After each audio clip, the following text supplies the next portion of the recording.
Alexa, and I work at the Harold Washington Library Center, and I am so excited to do an engineering activity with you today.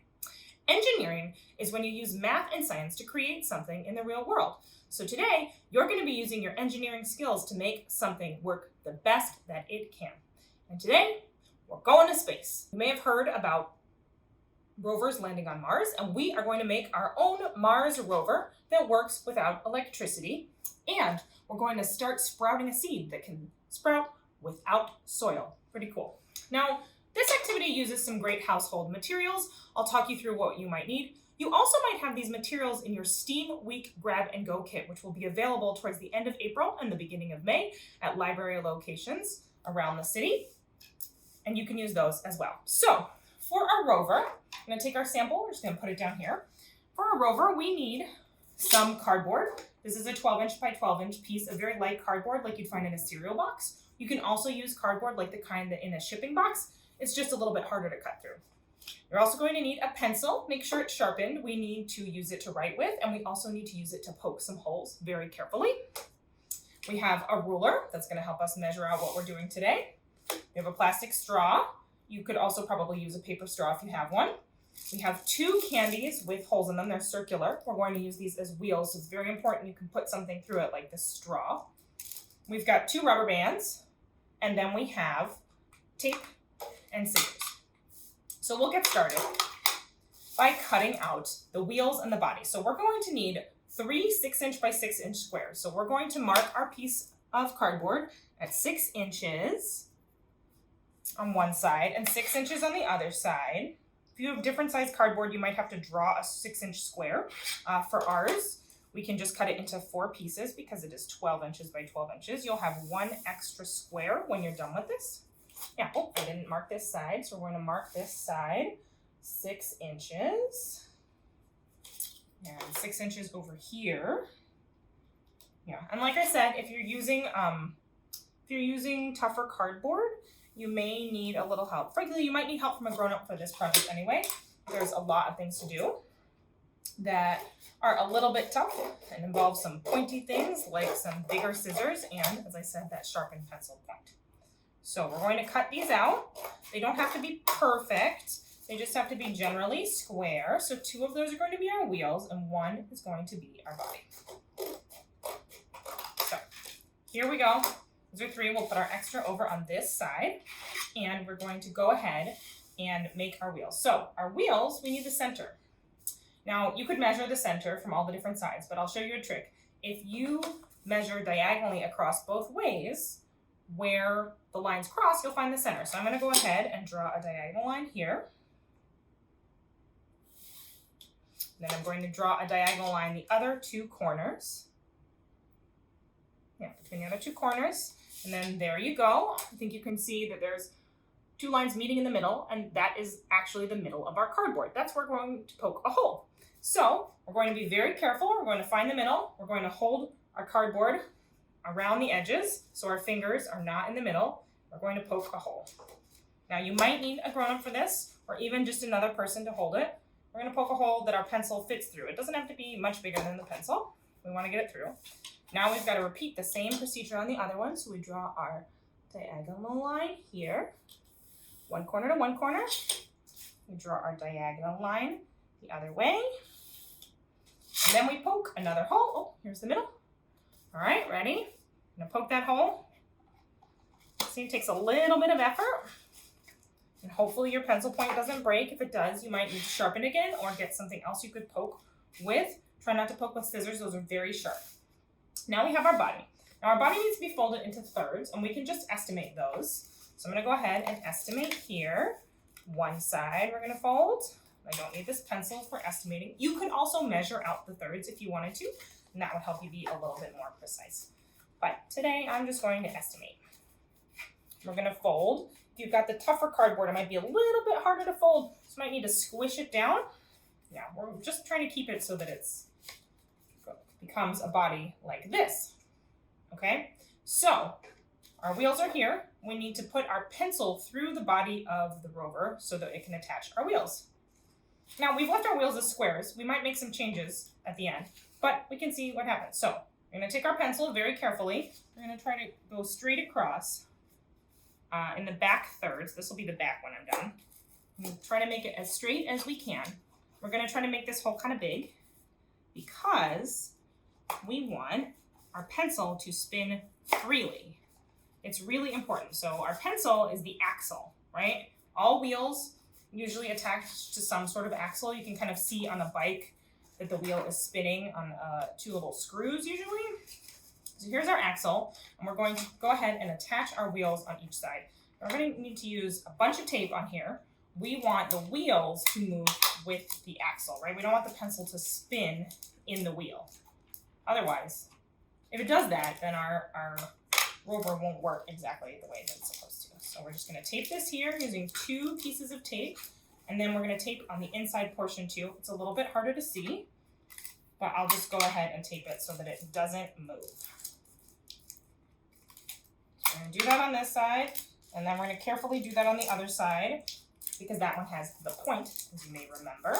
We're going to try to make our wheels really straight, which might be a challenge. We might have to mess with it at the end. And that's part of being an engineer, right? When you make things the first time, especially with materials like this that can be a little bit flexible, sometimes it won't work exactly the way that you want it the first time. So we're going to make our Rover, and then we're going to test it. And maybe it will work exactly as we want it to, and maybe it won't. And if it doesn't, we might have to make some changes. And I can talk you through some changes that you might need to make if your Rover works differently than mine. So that's the inside. We're going to do the outside. Please be careful of that point. Don't poke yourself while you're applying the tape. There we go. So now we have the back axle, and hopefully the wheels move with the axle. They do. See, we can test it. When we spin the axle, the wheels move, which is great. We might have to straighten them out a little bit. Okay, now we need our front wheels. So our front wheels are going to go on the straw. We are going to open up our candies, and we are not going to eat them. I know. We're not going to eat them later either because they're probably going to be disgusting by the time they've rolled all over your floor or my table. So we're going to put our candies on here. And then in order to keep them on, I'm just going to fold the end of the straw. And I'm going to get some tape. Here's also where you might need another person because it can be a little bit hard to hold this. Whoops, and see, I just knocked one of the lifesavers off. Don't worry, we'll put it back. Okay, let's put it back. We're going to fold over the other end to make our lives a little easier. Fortunately, they're staying on since I folded the other end. I'm going to go ahead and tape this up.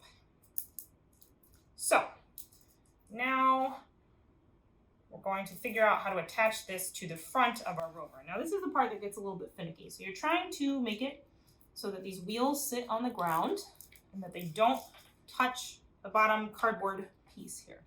So I'm going to go ahead and tape this towards the front. I like to tape it, kind of fold it here, tape it so it's sticking out some, right from the bottom so our wheels don't touch. Tape right on that front edge, you see? It's a little hard to see with my fingers. I'm trying to hold it on so we don't lose it. Tape it right there, right at the front edge. We'll put a couple pieces of tape on so that stays solid. And then we're gonna fold the other side up, and you can see pretty well here. It's pretty even. Now that I've gotten it even, do this. If you want, you could take a couple of pieces of tape and rip them off ahead of time if you don't have another person to help you, or you don't want to struggle through it like I'm doing. So we'll take our last piece of tape here. I'm gonna go ahead and do that. Now our wheels keep kind of floating together. Whoops, we're gonna deal with this back wheel too. And we're gonna fix that by putting a piece of tape in. We put a little piece of tape on each side to keep the lifesavers from going towards the middle. That's gonna sort of keep it. It doesn't need too much help. No.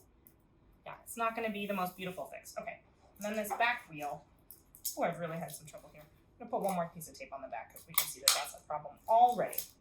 Now the last piece is to add our rubber bands. So we've got our 2 rubber bands, and these are a little bit hard to see. We've got to put them together. So I'm going to put one through the other, and then I'm going to put that rubber band through itself. It's going to tie into a little knot. And then we have to attach it to our pencil. So I'm going to do the same thing on the pencil. I'm going to, let's see, pull this back here, and we're going to go ahead and pull the rubber band through. Now it's attached. And we have to cut 2 little slits in the body of our Rover. So we're gonna go ahead right here and cut one little slit, and then another little slit. Honestly, I can't even see them, but when I go to pull the rubber band through, there'll be a spot for it. So this rubber band is going to be right here on one side, and then right there on the other side, and it stays pretty well on those space slits. So here's our Rover. How do we make it go? Good question. We are going to turn our axle. Aha, see? You can already see what my problem is. This side is not taped on very well, so we're gonna go ahead, troubleshoot that. Poke this pencil back through, and we're gonna try taping it again on the inside. So this Rover does not use electricity, as I mentioned. It uses potential energy. So rubber bands can store potential energy. When you twist them, the tension in the rubber band holds energy. When you let it go, that becomes kinetic energy that moves this pencil, which moves the wheel, which in turn moves the Rover. Okay, there we go, much better. So you can turn the pencil, and it's actually easier to turn it from the inside. We're gonna turn it, I'm turning it forward, and the rubber band is not wrapping, which is not helpful. So we're gonna turn it backwards, and that is going to wrap the rubber band around the pencil. You can see the rubber band getting tighter, and this is good. My face is away from the rubber band in case for some reason your rubber band snaps. Okay, so now it's pretty tight, and we're gonna go ahead and let it go. I think that my square wheels are not doing what I want them to do. So we're going to go ahead and cut them down. I really like to just cut off the corners. That creates an octagon, and we don't have to measure it all. We just estimate. Makes it a little rounder. Just like that, and we'll do it on the other side. Yeah, and if you want, you can make them as round as you like. You could measure each of the corners so that you can make a very even wheel. But let's see what happens when we don't. Let's just try to get it working. We're gonna get our trash over here. All right, we're gonna go ahead and make sure this is wound up, like we said. And now when we let it go, whoo, went right off the table. Awesome. So my Rover is working. It's working pretty well. I could go ahead and play with it and measure exactly how far it goes and how much I have to twist it so that I could know really how it works. Now, if your Rover's not working, there's some things to think about. First, of course, there's trying to figure out and make sure that your wheels are moving when you move the pencil, just like mine, we had that problem. Also, make sure your wheels are kind of even. If one is slanted in, it might be a problem. If you're really having a problem with the skinny cardboard, you could try getting some of that thicker cardboard you might get in a package and use that. That's an option. You might also want to cut down your wheels to be even more circular. That could help. Now think about your rubber band. Are you twisting it enough? If there's not enough potential energy stored up, if it doesn't want to release, this won't move forward. And also take a look at where you're going on, right? So this is a table. It doesn't have a lot of friction. If you're on like a really thick carpet, you might have a lot more trouble. So a smooth surface would be really helpful. And also taking a look at your front wheels. Are they spinning? Can they move? These are all ways to troubleshoot our Rover. But I'm really happy with mine, so I'm going to go ahead and do the next part of our activity, which is to sprout a seed. So I brought a few more materials, and some of these are in your kit. If you have a steam weight kit, we have a plastic cup, and we have, where are my seeds? We have 3 snap pea seeds. Snap peas are really cool. I hope you've eaten some before. So then the other things that you're going to need are a paper towel or some fabric. I've just got some white fabric. And you're going to need a cup of water. So, plants need a lot of things to grow. It's not that many, really. They usually need sunlight, they need nutrients, they need water, and they need air. But, did you know that you can usually sprout a seed with just water? And you can grow a lot of plants with just water. Hydroponics uses just water to grow plants. Now, really big hydroponics operations add some nutrients to the water, but for us, we should be able to grow 1 or 2 or maybe even 3 seeds using our water. So we're going to take our cloth or our paper towel or whatever it is that we have, and we are going to tuck in our seeds around the edges. Now you want to tuck them in around the outside because you want to be able to see them, right? So we're going to tuck it around the outside, 1 over here, 1 over here. Now, if you didn't get a kit, you probably have a cup and you probably have a paper towel, but you might not have some seeds. Now, if you have any kind of seed, you can try sprouting it with this method. You can also try if you have some dried beans in your house. Now, some dried beans will not sprout. They're treated that way or they're too old, but a lot of them will. So you could try sprouting that. I wouldn't try eating it afterwards. but I would try sprouting it just to see how plants grow. Just a pretty cool exercise. So we're gonna pour in some water here.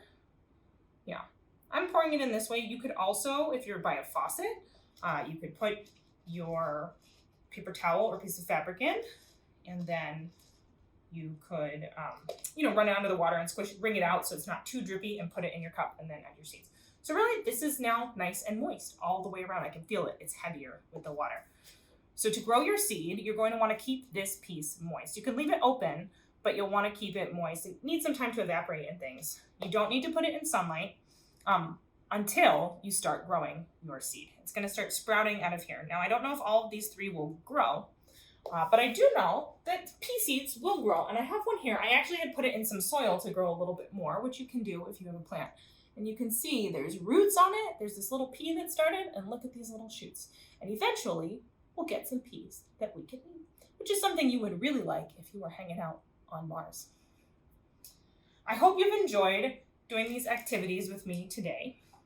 And I hope you'll join us for STEAM Week, which takes place Saturday, May 8th through Saturday, May 15th. We kick off with STEAM Powered Saturday at 11 a.m. streaming on Facebook. And we'd be so delighted to have you there, or to come to any of our programs during the week. We've got an amazing lineup. So join us then, and thank you for watching.